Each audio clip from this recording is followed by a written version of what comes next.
The Persnickety Witch of Fiddyment Creek by Gaye Pollinger, Chapter 15. Our phone was ringing as we entered the front door. It was the man Tom had contacted to do the repairs to the back of our house. Yeah, sure, come on over. Yep, 30 minutes? Yeah, great. We'll put the coffee on, Tom said. Exactly 30 minutes later, we heard the old truck's engine grind to a stop with a wheeze and a hiccup. Tom met him outside, and they went around to the backyard. If his promptness was any indication, Hank Bloomberg would be as good as his word. Hank was originally from Maine and had a thick New England accent. He was short, squatty, had holes in his t-shirt, which advertised his handyman's business, a receding hairline, and the remainder of his hair was wild and unruly. He wore a baseball cap to protect his balding head from the sun, and he kept a pencil behind his ear. Aye, the tornado did some pretty good damage, she did, Hank said as he walked around examining the porch and the house. Aye, should take a week or 10 days to get her all fixed up. Okay, Tom said. Aye, exactly what is that? Aye is aye. But what is aye? Aye is yes or yeah, Hank said when he tried to remove his accent.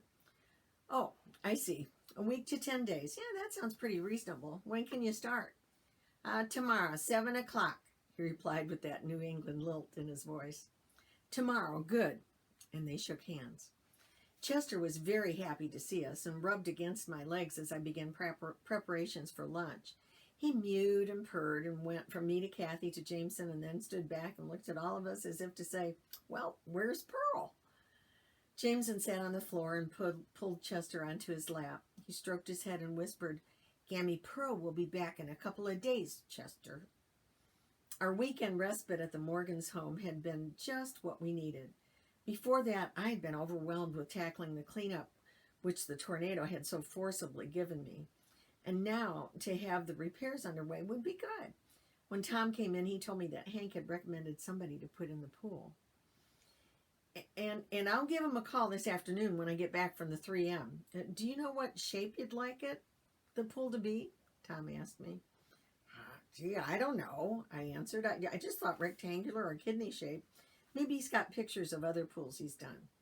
Yeah, good idea. I'll ask him when I talk to him, Tom said as he poured coffee. That afternoon, Tom came home flushed and sweaty. It was mid-August and very hot. Tom took the stairs 2 at a time to go take a shower and came down looking refreshed. I handed him a glass of iced tea and he pulled out a slip of paper and sat beside the phone. Wonder if this guy can work a miracle and give me a pool today, Tom muttered to himself as he dialed. Yes? Hello? Is this Smitty Johnson? Yeah, this is Tom McGuire, and I got your name from Hank Bloomberg. Yeah, that's right. He's going to repair some tornado damage to our house, and my wife and I are interested in putting in a pool in the backyard. After several seconds, he said, yeah, sounds good. Well, Hank is starting in the morning, but I can show you the backyard. Do you have pictures of other pools you could show us? Yeah, great. How about 10 o'clock? Great. I'll see you then. At 7 a.m. sharp the next morning, we heard activity in the backyard. Hank and his crew were setting up sawhorses, wood ladders, and all the supplies they would possibly need to repair the back porch and damaged sections of the house. As soon as Jameson heard all the noise, he was up and out the door. Just hold it right there, mister, Hank said to Jameson, bent down and looked at him in the eye. Are you planning to cause any trouble? No. Poor little guy looked scared to death. Well, good. It's fine with me if you watch, but my rules are you can't touch anything, you can't get in the way, you can't ask questions, you can't talk to my crew, and the second you break just one of those rules, you're out of here. Get it? Yes, sir. And if you are out here, you have to wear closed-toe shoes, not those silly flip-flop things that go between your toes. Try to be careful, but sometimes we drop a nail, okay? I stood on the porch listening and nodded my head in agreement. And then I introduced myself. Hank, I'm Lucy. Would you like some coffee? And he turned toward his truck. Brought my own, thank you. And he held up his thermos. Oh, all right then, I said and went back into the kitchen. Hank came up to the porch with the tape measure and pad and took a pencil from behind his ear, removed the plyboard Tom had put over the window, and looked closely at the gaping hole in the window. He whistled when he looked through the window into the kitchen. Jameson had put on sneakers and, like a shadow, followed him around on the porch. "Good thing you weren't standing here when the tree limb came through," he said. "Oh, not a chance. I was hiding in the cedar closet. Others were in the storm cellar. Jameson got picked up by that tornado." "Was that him? I saw that on television. He's a brave boy, and you're a brave mama. What's his name again?" "Jameson." "Jameson. That suits him. You interested in having a window box? You know, a bump out from the kitchen?" No, but a pass-through would be nice." It would. All right, I'll be going to the hardware store for a new window. And I'll be back before you can say, "Little Jameson McGuire ate a toasted peanut butter and grape sandwich and sliced bananas and diced dill pickles." He winked at Jameson and went down the stairs. While I was trying to imagine what that would taste like, the old truck backed out of the driveway. I shivered and made a sourpuss face. "Mama, can I have that for lunch? Where'd that man go?" "Oh, we went to get us a new kitchen window." "Well, sometimes I don't know what he's saying. Like, I thought he said window." Is a window? Jameson Hank has a very thick New England accent, which means he pronounces things a little differently than we do. There are other kinds of accents all over the United States. Some people would say we have a Midwestern accent. I don't have an accent. Well, no, not to our ears, but to others we might sound very strange. As you grow up and travel around a little bit, you'll begin to notice the difference.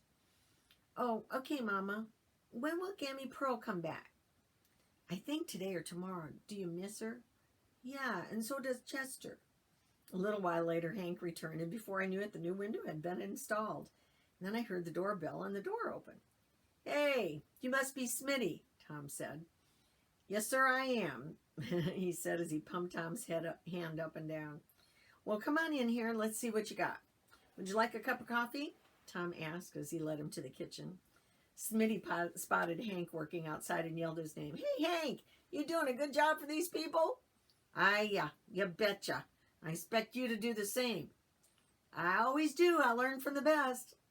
Smitty plunked a photo album down on the table and took a cup of coffee I was holding. "Now let me just have a peek at the backyard," he said, and he walked out the back door and down the stairs. When he came back in, he stopped at the coffee pot and looked at me. "Oh yeah, help yourself." Watched him pour more coffee into his cup. "You folks like to join me at the table?" he asked Tom and me. "Now tell me what you had in mind." Tom said, "A cement pond," as he mimicked the Beverly Hillbillies. "A deep end and a shallow end," I said, "and a slope going down to the deep end." "And a diving board and a jacuzzi," Tom said. "And a cabana," I said, "and an area to sunbathe." "You want the entire yard cemented?" Smitty asked. "Oh, heavens, no," I said. "I've got a green thumb and I'd like to play in the dirt, and the kids will want another swing set. The tornado got the other one." "Okay, Smitty," he said, and he turned the pages of the albums. "Let me see if you like any of these here." About an hour later, we had an agreement and liked the backyard plans that Smitty had drawn for us as we talked. He told us he could start when Hank was finished. Smitty stood and went to the back door. "Hey, Hank, when are you likely to finish up this job?" "Oh, about a week, I think. Go faster if you'd help." "Okay, it's a deal." And he turned toward us. He said, "I'll go out and give him a hand. I used to work for Hank before I struck it out on my own. I can keep the crew motivated. And thanks for the coffee," he said, and the screen door slammed shut behind him. The next time I saw Smitty, he was wearing a tool belt and climbing a ladder. As I expected, Pearl returned the next day, and Jeff had come along for the ride with the understanding that Michael would take him to the O'Hare Airport on the return trip. Tessa was doing well, and the skin graft was holding. They explained much of that to us over lunch, and I had a good time watching the exchange between Pearl and Jeff. I'd never seen a spark like this in Pearl's eye, and at one point, I looked at Michael over the table and raised my eyebrows. All he could do was shrug. Without a conversation with Michael, I knew we were just in the wait-and-see mode. The work crew was making good progress on the back side of our house, and the three men went outside to inspect the work. Smitty came over and described where the pool would go and some of the other features we had chosen. As Michael and Jeff prepared to leave, I seized the opportunity to talk about the approaching holidays. Hey everyone, I rather like this family, an extended family, and I'd like to invite the Morgans, Jeff, and of course Pearl to have Thanksgiving here with us. Between Pearl's home and our home, there's room for everybody, and I know we'd have a good time. How about it? Well, Michael spoke first. And Gail and I have been talking about the holidays too, and I think Thanksgiving would be great here if you all will come to our place for Christmas. Jeff was the first to respond. I'd like that. So count me in. In fact, I'll be back before then because I'm serious about going to Fiddyment football game.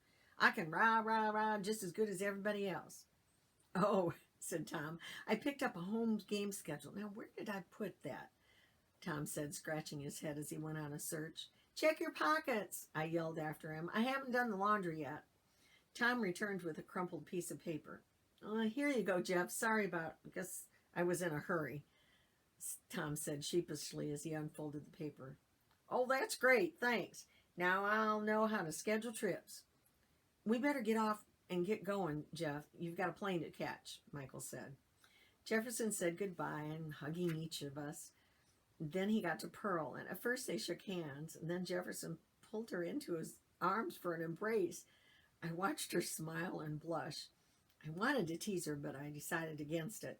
Both Kathy and Jameson hugged Papa Jeff tightly and had great big tears in their eyes. We stood and waved as the car backed out of the driveway and sped off down the street.